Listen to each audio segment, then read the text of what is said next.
hump day, everybody. All right, we're headed to work. Gotta drink my water.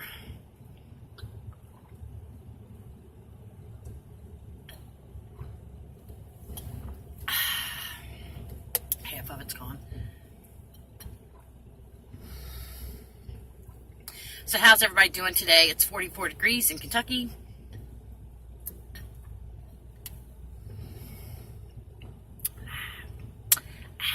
And the sun's shining. I glued my teeth in, but they're not working.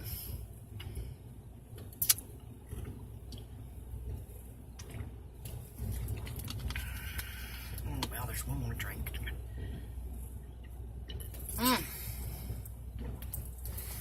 As she dribbles. Okay, having some major makeup problems.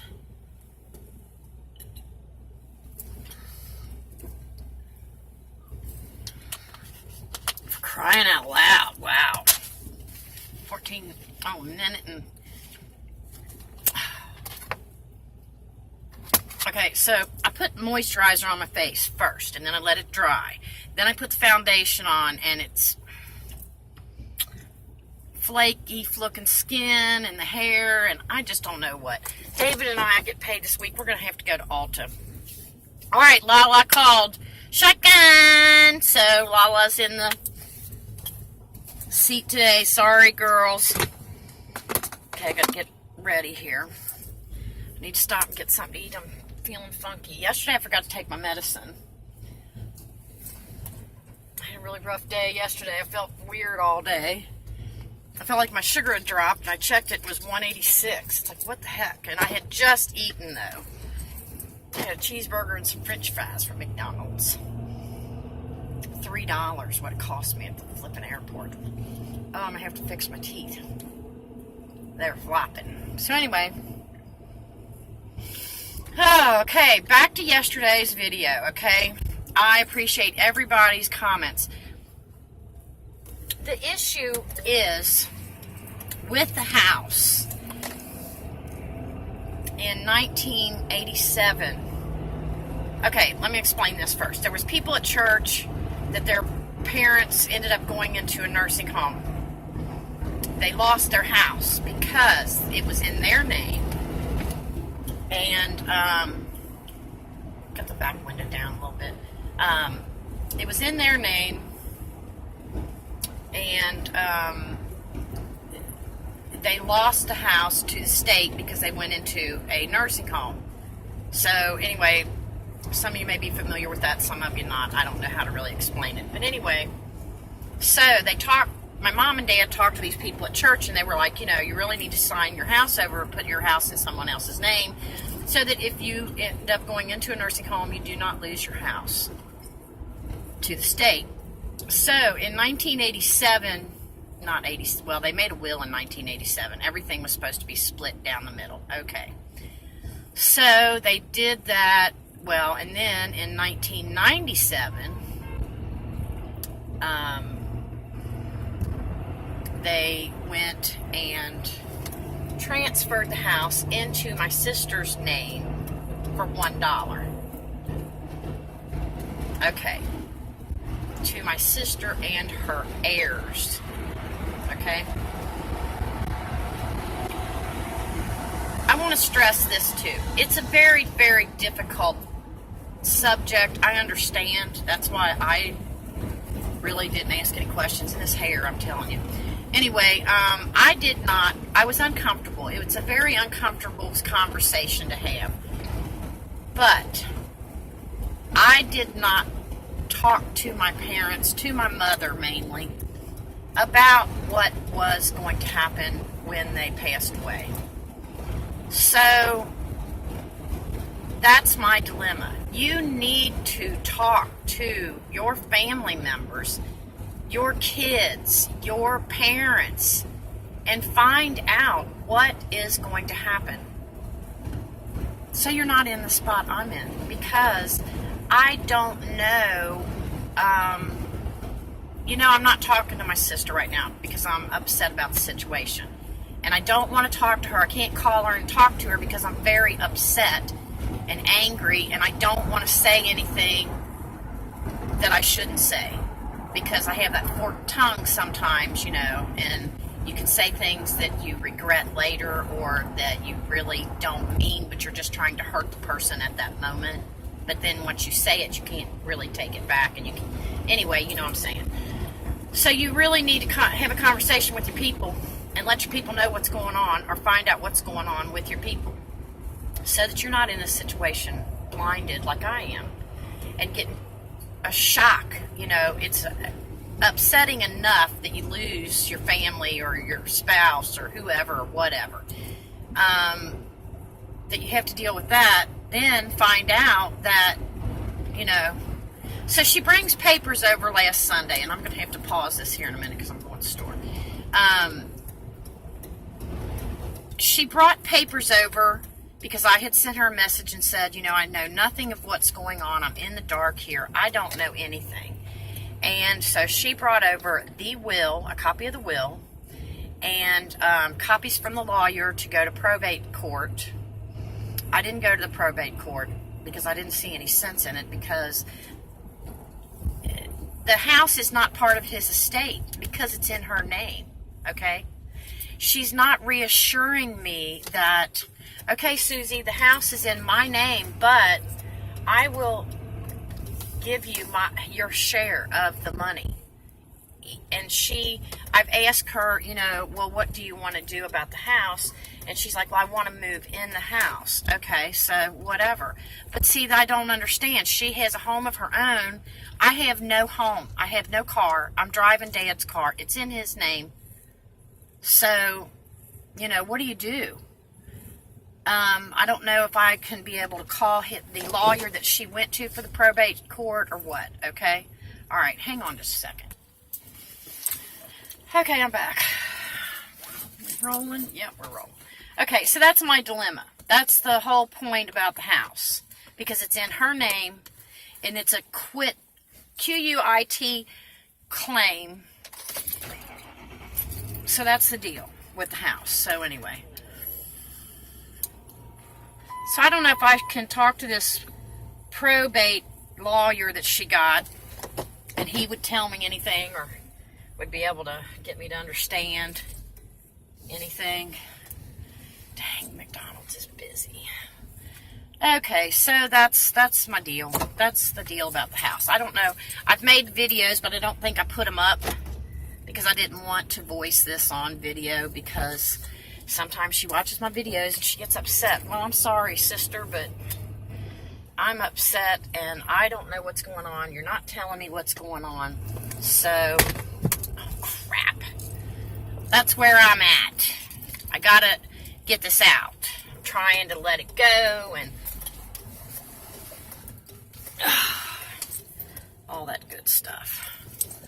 So, that's where I'm at, and I appreciate all your comments and your advice and everything.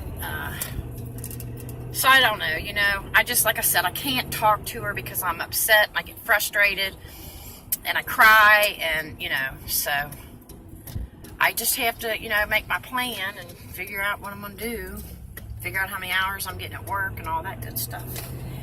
Okay, so I get paid this week. I know I really shouldn't go out and buy makeup, but I'm needing to because I am wearing makeup when I go to work. Or, I don't know, David, has been to classes, and he does makeup for weddings and things, and so I'm going to have to figure out what I need to do about my face, because this is a terrible mess. And then I fixed my hair, I scrunched it, and then I did some curls, and then I've got this straight flipping piece here that's just ticking me off to no end. So how's everybody doing? Let's get out of this funk. But it does help me to, air it, because I just am in, I just don't know what to do. So anyway, it helps me to keep it from inside, and then it builds and builds and builds and explodes. I used to do that. So it's a beautiful day in the neighborhood. Very sunny and pretty. We're headed to work. It's chilly. Could be warmer as far as I'm concerned, but, So,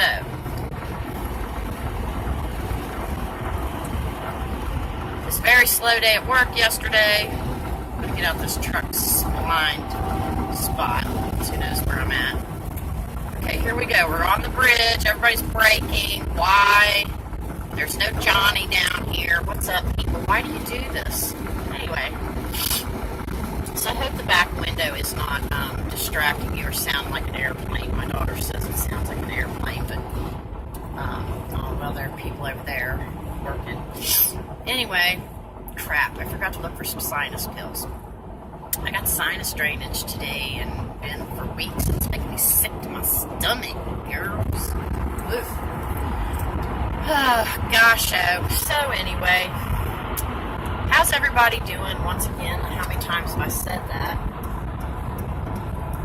So I work today 2 to 9, and I work tomorrow 1 to 9, and Friday I work 11 to 3. So that's like 20, 16, 17, 18, 19, 20, 21, 22, 23. No, 16, 17, 18, 19, 20, 22, 23. 4, 5, 6, 7. Like 27 hours. 27 hours. How am I gonna, I don't know what I'm gonna do. I can't pay bills with that. Pay bills with that. Oh, it'll all work out. So, I'm going to Ulta this weekend anyway to figure out what the heck to do about my makeup and my face. It was a very slow day at work yesterday. Oh, it just drug by.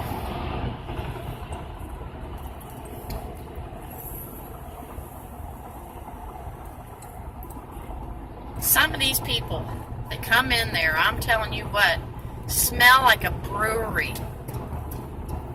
They smell like, oh my gosh, this one guy yesterday just reeked of alcohol. But he was acting okay, but golly, man, he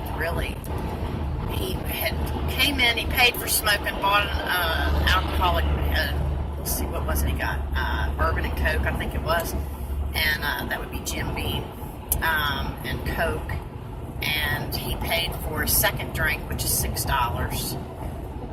If you come to Cincinnati or you go to Tennessee and you're a smoker, which a lot of you aren't, but anyway, you come in and you pay $6 to get into smoke. We have coffee, Coke, Diet Coke, Coke Zero, orange juice, mixed fruit drink, water, orange juice, that you can get with your $6, a complimentary drink. Okay, if you want an alcoholic beverage or beer, it will be $10 for your entrance, and then the next drink, if you want another drink, would be $6. So your first drink's $4, which a lot of them like because they're more expensive at the bars, but you can't smoke in the bars anymore. So they're like, oh heck yeah, I wish I would have known this was here sooner. I've got my drinks over here. So anyway, some of them are pleased, and excited, and yeah, okay, they're ready to pay their $6. And then I haven't really had too many people. I haven't had anybody cuss me out yet. They say that happens. So, whatever. But interesting people that come in there. Oh, we met this one guy that was military. If you're military, you get in free, and we thank you for your service as well. But if they want an alcoholic beverage, then they have to pay for that. But they can get in to smoke for free. And we met this one young gentleman. He was just a hoot. He was from North Carolina. And he had this little fox with him that he takes pictures with everywhere. He has a young daughter, and he sends that picture to his daughter. He said that fox has been everywhere. And then he was talking about how you get your shots and stuff.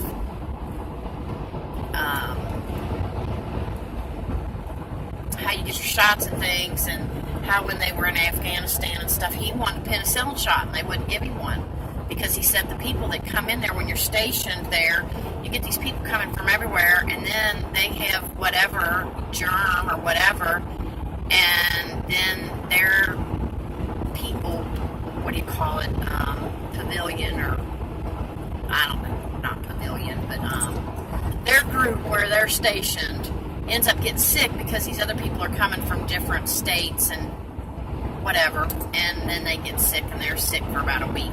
And he would like to have a penicillin shot, but they don't do that anymore. Go figure.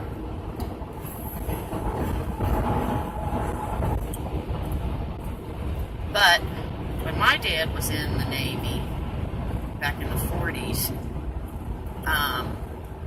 that he said they gave everybody penicillin shots for everything. And I need to look up this Colonial Manor. It's a trailer park that I'm thinking about, very close to the airport, close to Florence. Anyway, Dad said they used to give penicillin shots for everything. He had some interesting stories, you know. I thought they were goofy, and there at the end, when my mom would go in the hospital, or he would go in the hospital, he would tell, which Dad really wasn't in the hospital much, like my mom was. But anyway, he would tell his stories of, being in the Navy, and he was a corpsman in the Navy, and he was stationed in Maryland. There was him and another guy, and they each had 50 patients, 50 on each side, and they had to go down through there every whatever hours and give them a penicillin shot, check them out, see how they were doing. That will stay in my mind forever because I heard that story so many times. And he also talked about training for the Navy. He wasn't too fond of water, but they had to jump from this really high, like I forget how many feet, down into the pool and swim these laps around it and this and that. He wasn't too fond of that. He started talking about that when he was getting some therapy, and the therapist, we had the pool, that's before the pool broke down, got the hole in it.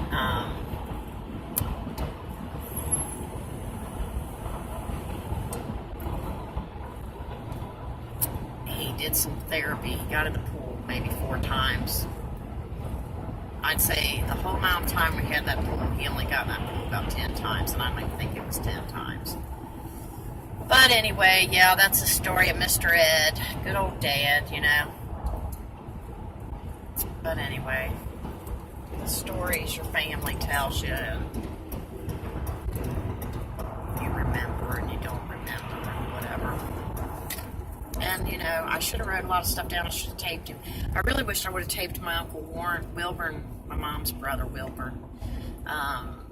He had a lot of stories about the family. He was the oldest, and he went into the military. I don't know if he was in the Navy or what he was in. Then he ended up, Dad got him a job out there at Ford Motor Company. And he had a lot of stories. I wish I would have got those on tape. Cassette tape.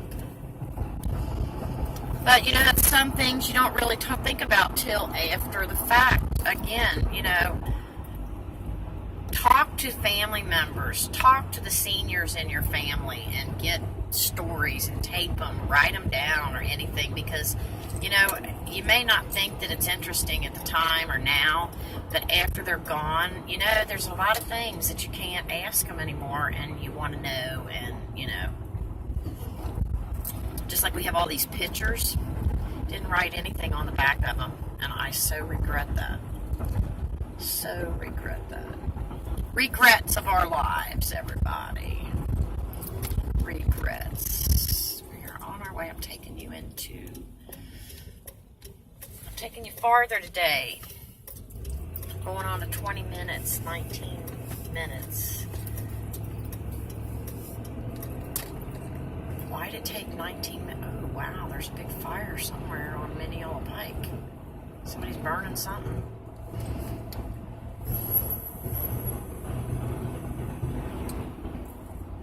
I didn't see that was on when I was on 275, which I really wasn't looking for it, but anyway.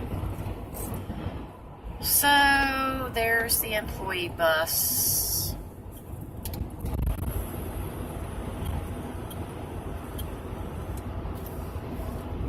Which, that's okay.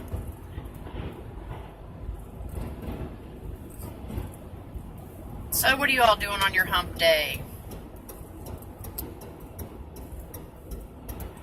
Anything interesting? Gosh, I gotta get something to eat. I'm sick. Bought me some snacks. Bought me some white cheddar Cheez-Its for $1.49 small bag. I need to go to the Dollar Tree and get me some snacks. When I get paid, I'm going to go get me some food. I'm going to start a diet. I've got a, not necessarily a diet, but a way of eating. It's a healthier way of eating. Okay, we got to swipe the badge to get in the parking lot for work. And you got to swipe it to get out. And then you got to find a parking spot. Try to get a parking spot close to where the bus is at. But that's a total joke. I was parking at the first stop, but anymore, the time I'm coming in, there's no place to park. So I go down here to B5 and B6. I guess that blue light tells you that that's where you want to go park to get close to the bus stop where they pick you up. So we're going to go down here, down B7 and see how close we can get. Yeah, I scrunched my hair today, and then I did a little bit of curling iron with it. And I don't know. And then, like I say, I got this straight spot. It just irks me, and I let my curling iron cool off. So, all right, let's park here. It's close enough. And I only wore this sweater, and I don't know what it's going to be like tonight. So.